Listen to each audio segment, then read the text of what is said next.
You and I are both Republicans. I think I've gotten called somewhat Republican at certain times in my in my political life, and I know you can relate to that. But let's talk a little bit about the Democrats for a while. I've got a list here of the folks who are in the race, and maybe one or two are considering the race. I want to get your take on these.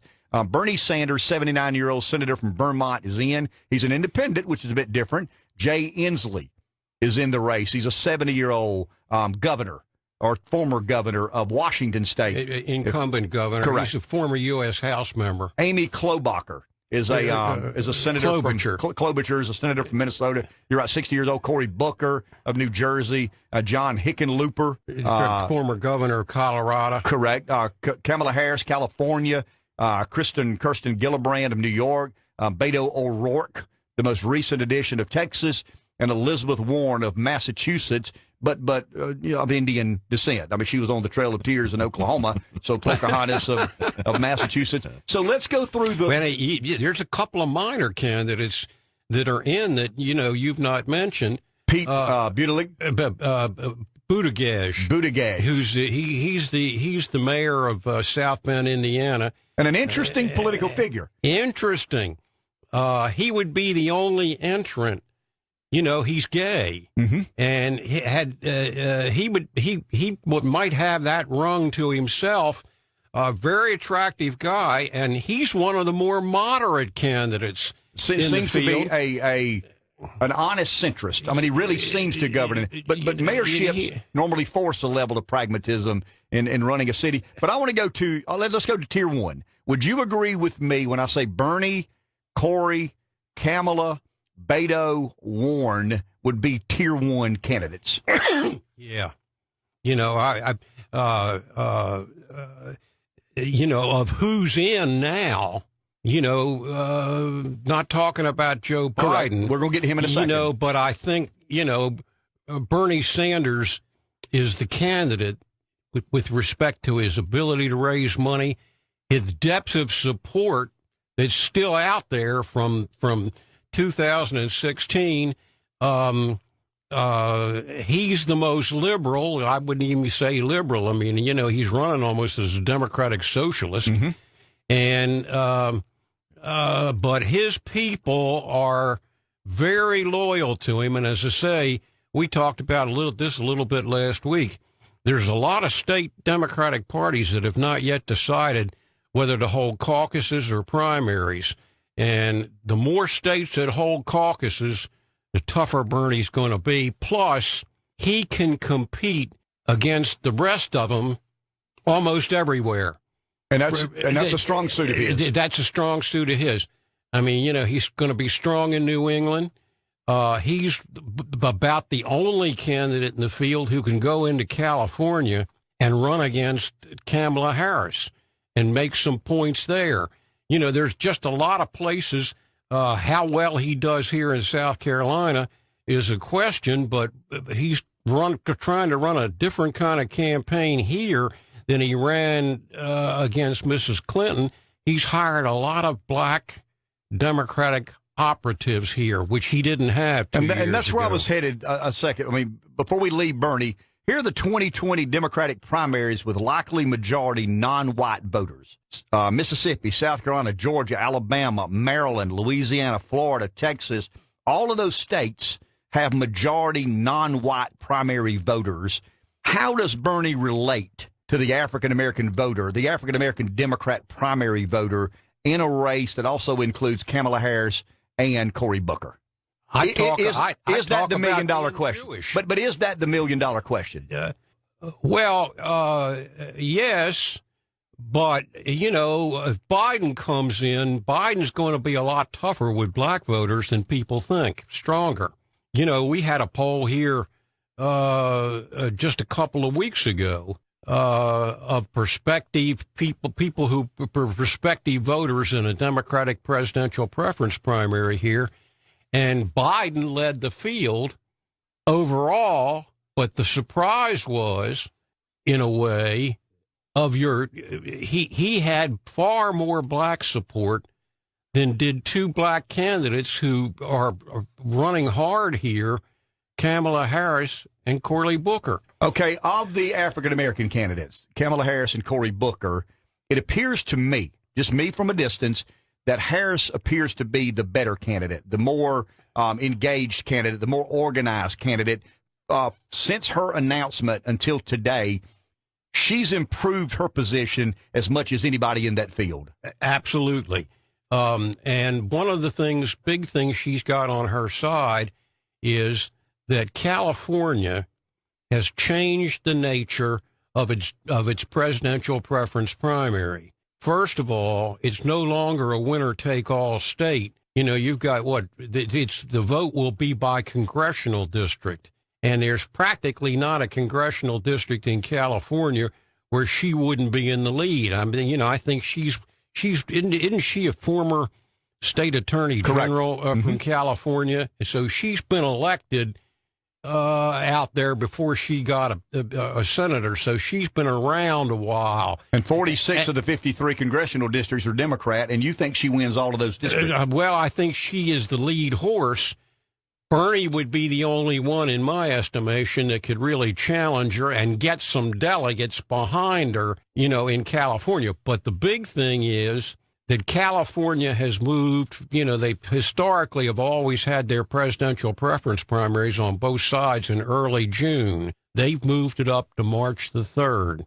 It comes right on the heels, you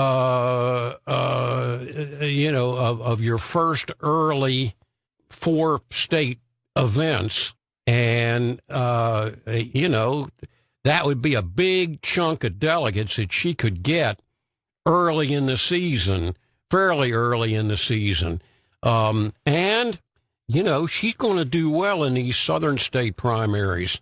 You know, let's suppose in South Carolina she may not win here, but watch her get some delegates out of South Carolina. And then, you know, on March the 3rd, you've also got, I think, Alabama's that day. You've got a number of these southern state Democratic preference primaries where black voters will be in the majority. And when you look at the demographics, and here's why I think Harris is worthy of serious consideration. I think she's a real good candidate.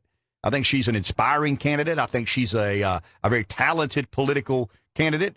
But the Democrat primary voter has become the female and the African American. I mean, that's the demo that they've grown the most in. Kamala Harris is an African American female. So there's a natural synergy there. I see her here in South Carolina, for example, as a black candidate who could do very well among black women, certainly, but also somewhat among white women. And that's where I was headed. The female vote would be very critical and beneficial to Kamala Harris. So I don't want to shift gears and go to a couple of other candidates that I consider to be tier one. They're different sorts of candidates. I think either Kamala Harris or Cory Booker will separate themselves as the African-American candidate. I think Bernie Sanders is the known commodity. Bernie's the original socialist. He's never made any bones about what he is, and I respect that. I mean, I disagree with the majority. See, if he's running against somebody like Elizabeth Warren, who's sort of playing his type of tune, what he can say is, listen, don't vote for a fake Bernie Sanders. Vote for me. I'm the real thing. That's exactly where I was headed, and that's where I was going. Elizabeth Warren seems to be the populist socialist in this field. She's trying to tap in what I believe, Doc, is a little bit of the Trump energy. Some of her message, the big corporations have rigged the game. The working person doesn't have a chance in America today. It's Democratic in nature, no question, but it does ring a little bit similar to what Trump said in the Midwest. Sort of. You know, of course, a lot of what Bernie said was similar to some things Trump said. The things that Trump said. Elizabeth Warren has got to win in New Hampshire. Or she's over. She's done. Or she's cooked. And I think Bernie can beat her there. Well, he got 60% of the vote 2.5 years ago against Mrs. Clinton, but they're both from neighboring New England states. And I think Biden can get his share of delegates. I don't know whether against that crowd from New England, you know, that he could come first, but a lot of your Democratic Party white establishment people will be, I mean, the pragmatic people.